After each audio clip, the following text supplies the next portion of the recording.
All right, we're going to have some fun. We're going to have some fun with Fani Willis, who never should have done what she did, never should have been where she is. Joe Concha's here, Fox News contributor. Mark Simone is here, WOR Hall of Fame radio host. Gentlemen, thank you very much. Let's see. Fani Willis is barred from prosecution of Donald Trump due to secret romance. Joe Concha, you have a thought on that? We discussed this a couple of years ago. Secret romance, she's barred from it. Larry Kudlow once again gets to say, "I told you so." I was on this set. Look, Fani Willis 2 years ago had Donald Trump lined up for a prison jumpsuit, like open and shut case. It's Fulton County, Georgia. Yeah. She thought she could go RICO on him.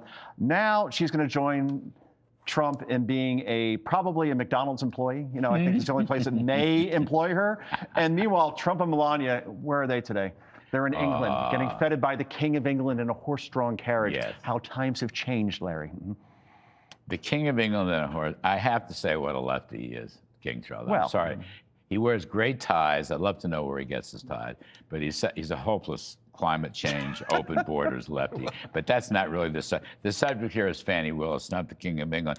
And this idea that they're going to resurrect the RICO charge is utter nonsense. We will never see this again. This was the period, I don't know what, it was almost as weird as this current period, where warfare, Biden lawfare weaponization, right, wanted to throw President Trump, then candidate Trump, into jail for about 750 years and take all his money away. This was part of that saga, and it's all gone, erased. And they searched the country for the dirtiest prosecutors they could find. Remember that Jack Smith with the cape? If that's really his name. Smith, and really. Then Alvin Bragg here in New York with a case that even our greatest legal scholar, Alan Dershowitz, said still can't figure out what the charge was. Letitia James, who may end up in handcuffs before anybody else. And then there's Fani Willis. They should close down that Fulton County courthouse. They've been pulling stuff in there for decades. That's where they framed Martin Luther King, threw him in jail. He would have died there if it hadn't been for the Kennedy brothers calling and demanding he be released. What's the woman, I can remember her name, she ran for governor twice and lost. Stacey Abrams. And Stacey Abrams. And she was always in court to appeal her election, and she never got it. She was there's a bunch of losers down there. I guess that Republicans are going to take that state over again. Yeah, she would lose, scream it was rigged, the whole thing, and take it to court, but she was somehow not an election denier, according to that. Was an election, not an election denier, but that's all she did was deny an election. Well, I'm quite pleased with how this turns out. I'm sure when the president gets news about Fani Willis, that he'll be quite pleased also. But the whole thing, it just seems like a bad penny. It just seems like a bad chapter that, you know, is gone now. But we actually had to live through it. All this crap. You're Alvin Bragg here, Fani Willis there, Jack Smith in Washington, and the raid on Mar-a-Lago. All that stuff just seems like a bad dream. You know what the weird thing is? It almost helped Trump, I think, in the end, because he kept talking about the deep state and how things are being weaponized against political opponents like a third world country. And then we saw it play out. And instead of Trump being on the defensive, every day when he left court in New York, what would he do? He'd hold court with the press. And he'd own the news cycle for 35, 45 minutes saying these charges are BS. Down in Georgia, they're BS. Jack Smith is BS. Now, where are they all? All those cases are gone. And Donald Trump is the president of the United States by winning the popular vote in every swing state, and Republicans control the House and the Senate. This thing backfired in the biggest way possible. Mark, can this Letitia James, I mean, she's got, by the way, mortgage fraud issues to come out again. She's still holding on that she thinks something's going to happen here in New York. Nothing's going to happen. She claims he overvalued his apartment.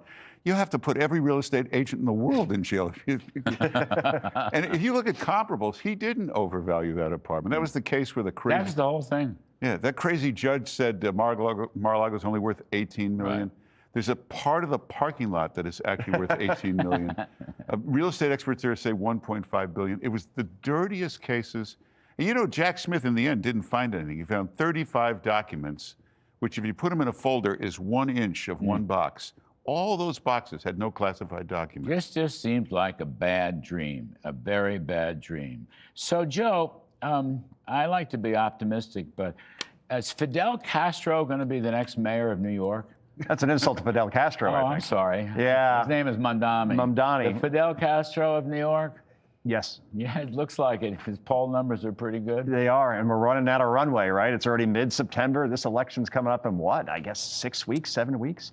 So Eric Adams reportedly will drop out by the end of this week. We'll see. He's a sitting mayor. He told me the other night that Ain't happening. radio ABC gala that he's not. I don't know anything. He was very emphatic about it. Really? Okay. But there's going to be debates. There's going to be debates. 2 debates in October. Mamdani's a good debater, but Curtis Sliwa is the only professional debater in the race. He could really, really take off from those debates. You've got to hammer him. I mean, he's got to think about it. Fidel, I disagree with you, that kind of thing. Because I don't think the public has followed this closely. I mean, we do. It's our business. The New York Post does. But I don't think the general public follows this stuff the way they should. No, and it'll be the end of Cuomo because he stinks in debates. He'll get wiped out there. Yeah, all he did in the whole primary is tell you who endorsed him, Cuomo's the Fani Willis of his time. Better hair. Fani Willis is not that bad. But she had romantic relationships. That's what I was thinking. Cuomo still has a lot of cases going on. He'll get hit with that. How can he run? He's going to be in jail most of the time. I don't think Fani Willis has nipple rings like Andrew does. So he's got to beat there. This was such a highfalutin conversation when it started. I'll tell you, it's really something. Well, it's all factual. We'll try again with Joe Concha and Mark Simone. I promise you that, folks.